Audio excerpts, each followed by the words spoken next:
Et on poursuit avec un atelier qui nous est proposé par Microsoft qui va se poser la question assez large des nouveaux enjeux des organisations avec le travail à distance. Car s'il y a bien un enseignement qu'on peut tirer de cette période inédite, c'est que oui, le télétravail marche, les projets avancent et les collaborateurs sont efficaces. Mais comment aborder ce changement de façon plus globale et dans la durée? Puisqu'en effet, qui dit environnement de travail hybride dit moins de collègues croisés à l'improviste, moins de déjeuner ensemble et le risque peut aller jusqu'à avoir une culture d'équipe qui peut passer au second plan et cela peut avoir un impact sur la performance. Comment dès lors utiliser les outils mis à disposition pour travailler également sur l'expérience employée? On en parle avec Nadine Yachouchi, directrice de Microsoft 365. Bonjour Nadine Yachouchi. Bonjour Nicolas. Alors, déjà le constat que je dressais en introduction est conforme à ce que vous avez vu sur l'année qui s'est écoulée. Les collaborateurs sont efficaces, mais maintenant il faut peut-être réfléchir à plus long terme sur comment garder l'engagement des collaborateurs. Exactement. Donc pour contexte et pour rappel, et je pense que vous l'avez vu tout au long de la journée aujourd'hui, le télétravail a été très positif en termes d'apport personnel pour cette flexibilité pro-perso qu'on a eue. La performance n'a pas été impactée. On voit qu'aujourd'hui, 9 managers sur 10 voient la même performance, sinon ce n'est plus. Mais d'un autre côté, le lien social nous manque. Et en fait, tout ça redéfinit un peu ce qu'on appelle l'expérience collaborateur. Donc qu'est-ce que l'expérience collaborateur? En fait, ce sont toutes les interactions qu'un collaborateur va avoir dans son milieu professionnel. Pourquoi c'est important de se reposer la question aujourd'hui? Parce que, vous l'avez vu et on en a discuté aujourd'hui, on arrive vers un travail hybride. Et du coup, cette expérience collaborateur que l'on avait avant dans les bureaux, aujourd'hui, elle va se retrouver sur la personne elle-même. Et du coup, il va falloir redéfinir en fait comment accompagner le collaborateur dans cette expérience. Je vous donne 3 exemples. Les 3 piliers de cette expérience collaborateur, elle se fait sur la culture d'entreprise. Donc, comment l'entreprise m'engage dans cette culture. Voilà. La deuxième partie qui est comment l'entreprise me développe personnellement et m'offre des possibilités de progression. Et la troisième, quels sont les outils que l'entreprise met à ma disposition pour être performant dans mon travail. Donc ça va beaucoup plus loin que juste rajouter de l'interaction sociale en fait, entre des collaborateurs. C'est vraiment repenser la façon dont l'employé ou le collaborateur ou la collaboratrice interagit avec l'entreprise. Exactement. Avant, on allait au bureau, on ramenait les chouquettes et ça faisait partie un peu de cette culture d'entreprise. Bien sûr, on allait à la machine à café ensemble. Exactement. Et c'était ces petits riens qui donnaient du lien dans la culture, si je prends le premier pilier. Aujourd'hui, en mode hybride, mais voilà, comment on va le revivre? Ça ne veut pas dire qu'on ne va pas se revoir devant la machine à café, mais du coup, comment en fait on va identifier les points clés de la culture d'entreprise qui sont par exemple l'arrivée les nouveaux arrivants, l'onboarding, les communications globales, les moments où on part faire du team building, les bénéfices employés. Tout ça, en fait, c'est comment on les repense dans ce mode hybride pour que demain, il n'y a plus les chouquettes devant la machine à café, mais peut-être qu'elles seront livrées pour tous ceux qui viennent rejoindre l'entreprise de manière digitale. Donc ça veut dire qu'on reprend en fait ce qui existait déjà et on essaye de l'intégrer de manière différente en fait quand les collaborateurs sont chez eux. C'est comme ça en fait qu'on agit sur ce premier point? Exactement, mais je pense que même avant d'agir là-dessus, il faut être plus intentionnel et il faut déjà bien le cerner. Typiquement, je vous ai donné quelques piliers de la culture d'entreprise pour l'engagement. Déjà, il faut en être conscient. Bien sûr, c'est peut-être la première des choses. Effectivement, il faut que la direction générale en soit consciente. Et se dire comment on a envie d'être intentionnel sur l'onboarding des collaborateurs. Parce qu'avant, on se disait que quelque part, noyé dans la culture ambiante au bureau, on voyait bien que tout le monde apportait des chouquettes, je reprends mon exemple. Et du coup, on ne se posait pas de questions. Aujourd'hui, si on est sur un mode hybride où oui, certaines équipes seront in situ et d'autres à distance, comment on normalise un petit peu justement cette partie, qu'elle se fasse en fait en présentiel ou à distance. Par exemple, c'est ce qu'on se disait, est-ce que ce seront des petits cadeaux envoyés, je ne sais pas, aux collaborateurs, des cadeaux de bienvenue? Est-ce que ce seront des moments où justement on essaiera de se retrouver au bureau parce qu'à ce moment-là, ça sera important en fait que cet accueil des nouveaux arrivants se fasse en présentiel. Il faudra non seulement être intentionnel et aussi, au-delà juste de déporter ce qu'on faisait faisait en physique à la maison ou alors le traduire par une réunion sur Teams, c'est comment on peut peut-être imaginer d'autres moyens plus sympas ou différents qui font vraiment levier sur le digital pour améliorer ou complémenter cette expérience. Parce que, donc, du coup, le collaborateur ou la collaboratrice, quand il est chez lui ou chez elle, il a accès à ses solutions. Il a accès à ses solutions software, bon, Microsoft 365. Comment est-ce qu'on peut s'appuyer dessus pour agir sur chacun de ces trois piliers? Donc, on a dit la culture d'entreprise, la performance et le développement personnel. Et le développement personnel. Alors, du coup, Microsoft, en fait, accueille sur chacun de ces piliers.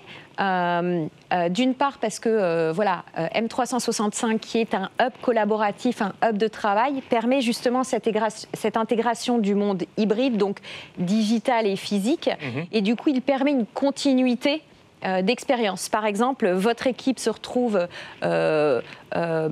sur site le premier jour et le deuxième jour, en fait, cette discussion et cette collaboration se fait sur votre groupe Teams d'équipe. D'accord. Et du coup, ça permet vraiment, en fait, ce pont entre les deux. Ça, c'est un premier exemple. Une continuité finalement entre une discussion physique et ensuite une discussion numérique, mais le tout en continu. Exactement. On a aussi beaucoup je vais en citer quelques-uns, on a aussi beaucoup d'outils, par exemple, donc sur la culture d'entreprise qui est vraiment toute cette capacité à faire des communications globales de manière inclusive, d'aller atteindre toutes les personnes, même les agents de terrain. On peut avoir aussi cette création de Teams, etc. Sur la partie, ce qu'on appelle la partie formation, on est capable, avec aujourd'hui un produit qui s'appelle, une solution qui s'appelle Viva Learning, de proposer un chemin d'apprentissage pour que chacun se retrouve, et avec Viva Insight d'être capable de trouver des façons de valoriser les employés de manière sur leurs soft skills, excusez-moi du mot anglais. Bien sûr. Non, mais les soft skills, c'est effectivement pas forcément les compétences qu'on va aller chercher, mais c'est plus une manière d'être en fait finalement. Et ce qu'il faut rappeler peut-être, c'est que dans ce mode hybride, en fait, des compétences soft, donc peut-être quelqu'un qui est très collaboratif, on peut beaucoup plus le voir en présentiel parce que vous le verrez, il met du lien, il dit bonjour à tout le monde quand on passe. Toutes ces qualités en fait ne sont pas forcément visibles quand on est dans un mode à distance. Bien sûr. Et du coup, la vraie question se pose sur quels sont les outils qui nous permettent en fait de revaloriser ces compétences qu'on ne voit plus et qu'on n'ait pas un biais en fait sur loin des yeux, loin du cœur. Bien sûr. Oui, et de revaloriser en fait toute cette connaissance, compétence et ces soft skills qui peuvent être oubliés en fait à distanciel. Et qui peut permettre du coup ce qui participe finalement à la création ou en tout cas à l'animation de la culture. Exactement.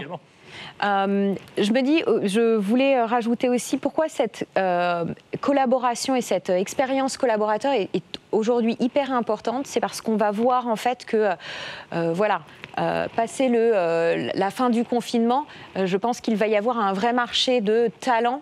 Les entreprises vont se restructurer, peut-être changer, évoluer. Et du coup, toute la capacité à bien aller performer sur les prochaines années sera la capacité des entreprises à retenir ces talents. Et un talent, comme on le dit, il se retient sur une...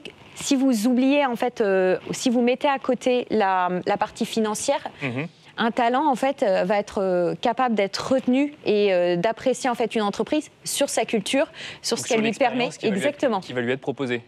Et sur ses autres parties. Et je pense que la performance, parce que vous en parliez au tout début, va être aussi important, parce que la performance, c'est bien sûr c'est celle du collaborateur, mais c'est aussi la capacité d'une entreprise à garder les personnes motivées. Vous êtes performant sur votre travail aujourd'hui, vous sentez que vous avez les bons outils, la bonne reconnaissance, vous êtes super motivé et vous avez envie de rester et de performer plus. Oui, puisque du coup, il y a aussi cet enjeu pour les entreprises, c'est qu'on veut garder les gens, on veut les attirer, mais on veut les garder. Donc avoir quelqu'un qui est très performant, mais qui en fait n'en peut plus au bout de 6 mois ou 8 mois, ça n'intéresse pas l'entreprise. Donc j'imagine, et je sais que c'est des sujets sur lesquels vous travaillez chez Microsoft, on a des outils digitaux qui permettent d'être très performants. Comment pour autant on les intègre dans un organisme ou dans un écosystème plus global pour que les gens soient heureux finalement de ce nouveau mode de travail hybride? Alors c'est une très bonne question. Donc aujourd'hui Teams, qui est vraiment notre hub collaboratif, inclut justement tous ces outils, non seulement de communication, par exemple de la visio, de la voix, de la collaboration où vous pouvez coéditer, mais aussi des services. Et dans les services, vous pouvez avoir ce qu'on appelle de l'automatisation avec des workflows qui vous permettent d'accélérer vos processus de validation. Vous pouvez avoir vos applications métiers que vous retrouvez directement sur votre plateforme. Du coup, vous n'êtes pas obligé de switcher à chaque fois d'une application à une autre et vous restez dans cet univers. Je pense qu'au-delà de ça, les 3 fonctionnalités sur lesquelles, disons que les 3 besoins auxquels va répondre Teams pour qu'une personne soit performante, un, c'est comment elle réduit la pénibilité de certaines tâches qui n'ont pas de valeur ajoutée. Donc en automatisant, et du coup ça on est capable de le faire sur cette plateforme. Un exemple peut-être de tâche, c'est quoi? C'est prendre un rendez-vous? Alors très bien, prendre un rendez-vous et trouver un créneau qui soit compatible avec tout le monde. Aujourd'hui vous allez avoir Viva Insight qui va directement vous proposer le créneau qui marche avec tout le monde. Ça va fonctionner comme un assistant personnel entre guillemets. Exactement. Ou deuxième chose, vous devez avoir une validation de 3 ou 4 rangs hiérarchiques pour valider un événement. Vous avez un workflow, donc vous le mettez directement dans la machine et il se fait valider de manière automatique. Et dans votre Teams, vous avez un bot qui vous répond c'est bon, c'est validé, sans avoir à envoyer une série de mails là-dessus. Donc on diminue, enfin on enlève en fait les potentiels irritants du travail à la maison. Est-ce que pour autant, on imagine aussi, on parle de travail hybride, donc en fait, on travaille de chez soi, on travaille en mobilité, on peut travailler d'un lieu de vacances ou autre, on peut travailler au bureau. Est-ce que pour autant, on ne rencontre ses collaborateurs qu'au bureau? Alors, je ne pense pas à chacun de redéfinir son mode hybride, mais aujourd'hui, ce qu'on voit dans les tendances du bureau hybride, c'est est-ce qu'on se retrouve au bureau, est-ce qu'on travaille à distanciel, est-ce qu'on travaille dans un tiers-lieu? Et du coup, les tiers-lieux, je pense, prendront de plus en plus une place importante dans la vie des collaborateurs. Pourquoi? Parce que ce sont des espaces soit qui sont plutôt neutres, soit qui sont ouverts, mais aussi pour des questions d'impact environnemental. On n'aura peut-être pas envie forcément d'aller polluer pour aller se déplacer jusqu'à son travail si il est plutôt loin, et de trouver le bon compromis entre une réunion à distance et par exemple un tiers-lieu à côté. Je pense qu'avec le confinement et le déconfinement, il y a toute une façon de repenser son bureau pour non seulement les réduire, mais surtout le jour où on a besoin d'une capacité plus grande, pourquoi pas ne pas se retrouver directement en off-site et même directement, pourquoi pas, dans un pays étranger si on a envie d'aller vivre une expérience qui est beaucoup plus sympa que de se retrouver dans un cadre purement professionnel. C'est intéressant quand même tous ces enjeux, parce que là on parle de différents sujets qui ont tous un lien entre eux, mais qu'on prend le problème avec plein de bouts différents, parce qu'on se rend compte que l'entreprise doit repenser l'intégralité de son organisation. Et finalement, la seule chose qui doit rester, c'est la collaboration et la capacité en fait des collaborateurs à pouvoir travailler ensemble, quel que soit le nouveau fonctionnement. Et donc ça passe, on parle effectivement de se rencontrer ailleurs, d'enlever les irritants ou de travailler, de mettre une continuité dans tout ça. Mais en fait, aujourd'hui, les entreprises sont face à un enjeu qui est de se réinventer totalement finalement. Je pense, après, je dirais... je ne sais pas si c'est se réinventer, mais être, comme je vous le disais au début, peut-être être plus intentionnel sur leur culture d'entreprise et ce qui est important pour eux. Donc travailler sur le pourquoi en fait. Exactement, parce qu'une fois en fait que c'est défini, il suffit de prendre les différents points d'interaction. On parlait de l'arrivée des nouveaux arrivants, l'off-site, le team building que l'on souhaite faire. Et du coup, c'est comment en fait sur chacun de ces points, on va décider. Là, on a envie de le faire plutôt en mode distance. Là, on a envie de se retrouver au bureau, au travail. Là, on a plutôt envie d'être dans un tiers-lieu pour avoir une expérience un peu différente. Donc, plus ils seront intentionnels et plus les entreprises réfléchiront à cette expérience collaborateur qui a été plutôt innée et qui s'est faite de manière naturelle auparavant, plus ils arriveront à maîtriser en fait cette culture d'entreprise et l'engagement de leurs collaborateurs. Par exemple, les bureaux qui pouvaient être un argument de marque employeur peuvent toujours l'être, mais dans une moindre mesure, entre guillemets, même si effectivement on va toujours au bureau, mais on accorde de l'importance au bureau, mais on va aussi accorder l'importance à l'expérience qu'on peut avoir à la maison, par exemple. Oui. Exactement. Et du coup, je pense qu'il y aura aussi un énorme travail des managers dans cette direction pour accompagner cette nouvelle culture d'entreprise qu'il faudra former aussi. Mais typiquement, c'est à chaque besoin son lieu et son outil. Par exemple, si je veux du temps personnel ou s'il y a un travail seul à faire, plutôt le faire directement de chez soi. Par contre, une séance de co-création, de créativité, on peut peut-être se retrouver au bureau là-dessus. Et du coup, il faudra être beaucoup plus, encore une fois, intentionnel et pour mieux être seul et mieux être focalisé sur son travail et aussi pour mieux apprécier la rencontre quand elle se présente avec les collaborateurs et en tirer le meilleur parti. Alors Nadine Yachouchi, il y a Philippe qui croque un petit peu ce qu'on se dit depuis tout à l'heure et qui du coup nous envoie ses dessins. J'utilise les outils mis à disposition à la maison, je m'adapte. Et donc oui, effectivement, on voit une personne, mais une personne en fait qui est en train de repasser, on imagine, un vêtement et en même temps de travailler. C'est vrai que c'est aussi ça le travail à la maison. Bon là, on sort un petit peu du sujet des solutions, mais c'est à intégrer en fait qu'on travaille, on veut aussi travailler quand on veut. Pas quand on peut, parce que quand même on est censé travailler, mais peut-être à des horaires un peu différents. Il faut que la collaboration soit aussi assurée à ce niveau-là. Je prends un exemple tout simple des jeunes parents qui vont chercher un enfant à 17h. À 17h, il y en a peut-être d'autres qui ont envie de tenir une réunion ou autre. Il faut quand même que la collaboration puisse se faire de la manière la plus efficace possible selon ces contraintes-là. Je suis d'accord avec vous. Je pense qu'un des grands bénéfices que l'on a vu dans le télétravail, c'est cette capacité à avoir une flexibilité dans sa vie pro-perso. Et je pense que dans les Échos, la semaine dernière, un article disait que moins de 26% des Français voulaient revenir au monde d'avant. Oui, c'est quelque chose qui est depuis ce matin. C'est quelque chose qu'on entend depuis ce matin. Les entreprises y réfléchissent, mais tout le monde veut garder un peu de télétravail en fait. Personne ne veut que du télétravail d'ailleurs, mais tout le monde veut un peu de télétravail. Exactement. Mais cette flexibilité, elle est très importante pour les collaborateurs. On parlait de rétention et je pense que de plus en plus, certains professionnels feront le choix d'aller dans une entreprise flexible. Et je pense aussi qu'elle se développe sur les nouveaux modes de collaboration. Par exemple, nous sommes en réunion. Si les notes sont prises par défaut sur un SharePoint, puisque je vais vendre un peu mes outils, mais sur un document centralisé qui est déjà partagé et partageable par défaut. En fait, toute cette intelligence est déjà partagée. Donc, il n'y a pas besoin de surcommunication ou de surcollaboration, ce qui permet en fait à chacun d'avoir accès à cette information et de travailler au bon moment et de ne pas avoir à se remettre sur le projet finalement au moment et sans irritant encore une fois par rapport à la collaboration. Exactement, et on rentre dans ce mode de l'information à la conso, c'est-à-dire j'ai besoin de faire un projet après avoir ramené mes enfants de l'école, l'information est déjà stockée, elle est déjà partagée, j'ai pas besoin de trouver un meeting sur des horaires qui ne correspondraient pas forcément aux compatibilités des autres. Et il y a 3 points sur lesquels je trouvais intéressant de revenir, que vous avez tous les 3 cités. D'ailleurs, vous avez parlé plusieurs fois d'onboarding. Alors, on a compris effectivement de cette notion que les entreprises doivent travailler sur leurs intentions. Pour autant, on arrive dans une entreprise, on ne connaît pas les collaborateurs et potentiellement on va travailler chez soi 2-3 jours par semaine. Si on a de la chance, c'est potentiellement les mêmes que les autres personnes de son équipe, mais pas forcément. Donc ça se trouve, en fait, il y en a qu'on va croiser que tous les mois. Comment gérer cette notion d'onboarding et d'intégration des nouveaux collaborateurs ?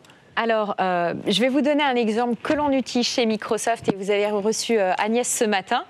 Donc, Agnès a mis en place dans son département un workflow qui permet à chaque manager d'accueillir son nouvel arrivant de manière standard. Vous rentrez dans l'outil et c'est un espèce de planning qui dit semaine 1, semaine 2, semaine 3. Et du coup, c'est un peu une to-do mais temporelle qui dit semaine 1, accueillir sur site la personne, il faut qu'elle rencontre telle et telle et telle personne. Le manager pré-remplit ce workflow, ce qui permet chaque semaine ou chaque jour au nouvel arrivant en fait, de découvrir une nouvelle personne, d'avoir des rendez-vous qui sont déjà établis avec chacune des personnes et du coup de lui donner les meilleures chances de bien être intégré et de bien connaître les personnes. De comprendre qui sont les bons interlocuteurs et de comprendre un petit peu les enjeux des différents services finalement au sein de l'entreprise. Exactement, et du coup vous l'ouvrez et ça vient comme un pop-up automatique au début de semaine 3, comme si vous faisiez une formation. Bonjour, cette semaine tu dois rencontrer telle et telle et telle personne du département financier, ils t'attendent et vous pouvez en fait mixer ça entre du digital avec des réunions digitales et puis aussi des moments plutôt informels pour bien accueillir ces personnes personnes sur site. Donc finalement, on va créer des moments qui parfois étaient un peu informels. Je pense à aller déjeuner avec toute l'équipe ou déjeuner avec le service d'à côté, où là on allait rencontrer les gens et comprendre un petit peu les enjeux. Là du coup, on va faire en sorte que ça crée en fait ces moments-là de manière virtuelle ou pas d'ailleurs. Exactement. Alors vous touchez du doigt un sujet, c'est que la spontanéité sera peut-être moins présente effectivement dans ce monde où sur site on pouvait rencontrer beaucoup de personnes et puis là forcément nos rencontres sont beaucoup moins sont beaucoup moins spontanées. Après si je prends nous avons aussi des ISV, des partenaires qui travaillent sur une plateforme plutôt virtuelle, où justement vous avez un avatar qui vient de manière qui se balade dans un monde virtuel et vous pouvez vous rendre virtuellement dans une cafétéria, par exemple. Exactement. Et du coup, rencontrer d'autres personnes qui ont fait bouger leur avatar de la même manière que vous êtes dans un jeu et de se dire, finalement, est-ce que... et du coup, si vous rencontrez quelqu'un, il y a une connexion Teams qui se fait de manière automatique pour pouvoir parler à ces personnes de manière fortuite. D'accord. Et donc là, on rentre même limite dans un univers un peu de jeu vidéo quelque part. Exactement. Et du coup, je pense que la gamification, et c'est pour ça qu'on reparle de l'expérience collaborateur, sera intéressante et importante. Parce que si vous y retrouvez pas un petit peu d'émotionnel, ce sera très difficile en fait de re-rentrer dans cet univers purement digital s'il n'y a pas d'humain. Un autre point que vous avez abordé et qui change totalement aujourd'hui, c'est cette notion de management. Est-ce qu'on manage les gens de la même façon à distance ou en présentiel? Enfin, en posant la question, j'ai déjà donné une partie de la réponse. C'est plutôt comment est-ce qu'on fait pour manager dans cet environnement de travail hybride? Qu'est-ce qui change? Alors, mais c'est une très bonne question. Oui, effectivement, je ne pense pas qu'on manage les gens de la même manière et on n'a pas forcément les mêmes outils à notre disposition. Le plus important, c'est d'être formé dans du travail à distance. Vous n'avez pas les mêmes rituels et le digital a ses codes et a ses rituels différents. Par exemple, qu'est-ce que je peux vous donner? Est-ce qu'on a envie de mettre la caméra? Est-ce qu'on a envie de passer un coup de fil à une personne? C'est ce genre de choses qu'on ne se pose pas quand on est en présentiel. Tous les signaux faibles qu'on ne voit pas forcément en digital, il faut pouvoir les compenser ou les retrouver d'une manière ou d'une autre, en passant un petit coup de fil le matin, en envoyant des emojis ou des gifs que vous n'avez pas en présentiel. Donc en fait, il a des codes différents. Les émotions autrement finalement. Exactement. Parce que oui, il y a manager le travail et manager la personne en fait. Ouais. Exactement. Et je pense que dans un monde hybride, puisqu'on va se projeter sur un monde hybride, il ne faut pas essayer d'avoir ce côté humain à distance, mais au contraire de se dire voilà quelles sont les activités que je veux faire à distance. On peut être en mode très reporting, point d'action, to do, et puis garder ces moments plus humains quand on se voit, où du coup on aura déporté les tâches très automatiques à distanciel et de se dire quand on se verra par contre, on se laisse une énorme pause déj et puis on va recréer cet humain. Et du coup cette complémentarité, être capable de se dire voici quelle relation j'ai envie d'avoir en présentiel avec mes collaborateurs versus en digital, c'est là où on tirera le meilleur des deux mondes. Ce qui est amusant, c'est qu'en fait on est dans un événement IT, on parle de solutions logicielles et en fait on se rend compte que très vite ça a un lien avec l'activité RH en fait de l'entreprise qui elle-même doit s'approprier ces outils-là pour proposer des expériences aux collaborateurs. Ou est-ce que ça vient forcément que des RH d'ailleurs? Alors, je pense qu'elle vient de chacun de nous. On va revenir au fait que Microsoft et les outils ne restent qu'un outil et ne restent qu'un moyen. Bien sûr. Après, c'est vraiment, par exemple, Teams a été lancé depuis quelques années. Il a été largement adopté pendant cette période de confinement. Donc, l'outil aurait pu être adopté avant, mais le besoin n'était pas forcément là. Et c'est la personne et le collaborateur derrière qui fait cet outil. Vous me parliez de la partie RH. Je ne sais pas s'il y a une vraie partie RH, mais je dirais on a tous envie de retrouver une partie plus humaine dans nos relations professionnelles et les outils sont là pour nous décharger de toute la partie justement qui n'est pas humaine pour pouvoir se garder plus de temps pour avoir ces vraies connexions les uns avec les autres. On a un nouveau dessin qui nous arrive, comment intégrer les nouveaux. Hello, je suis le nouveau. Bienvenue, salut. Ah oui, donc ils sont tous en distanciel. Il nous reste quelques minutes. Nadine Yachouchi, vous avez effectivement évoqué le fait que Teams a fait partie des solutions qui ont été largement plébiscitées pendant le confinement. Du coup, avec l'expérience et le retour d'expérience que vous avez aujourd'hui, quels sont, selon vous, les grands... Comment est-ce qu'on dessine le travail de demain? Alors, on a donné plein de pistes, hein. Effectivement, on a donné plein de pistes. On a axé sur les grandes problématiques aujourd'hui des organisations, mais donc on est parti vers de l'hybride, on ne reviendra pas en arrière, ça c'est sûr. Et oui. Demain, on aura toujours des bureaux, par exemple, ou, enfin, comment vous imaginez un petit peu le monde du travail, le lieu de travail de demain? Alors, le lieu de travail, on le portera... Ce sera notre ordinateur? Je pense qu'on le portera vraiment en nous. D'accord. Et je pense qu'il sera réussi si on arrive à capaciter nos collaborateurs. Et plus on leur donnera la capacité justement de créer dans ce monde hybride la manière de collaborer qui leur va de manière inclusive et qui est adaptée à leur métier, à leurs besoins, plus on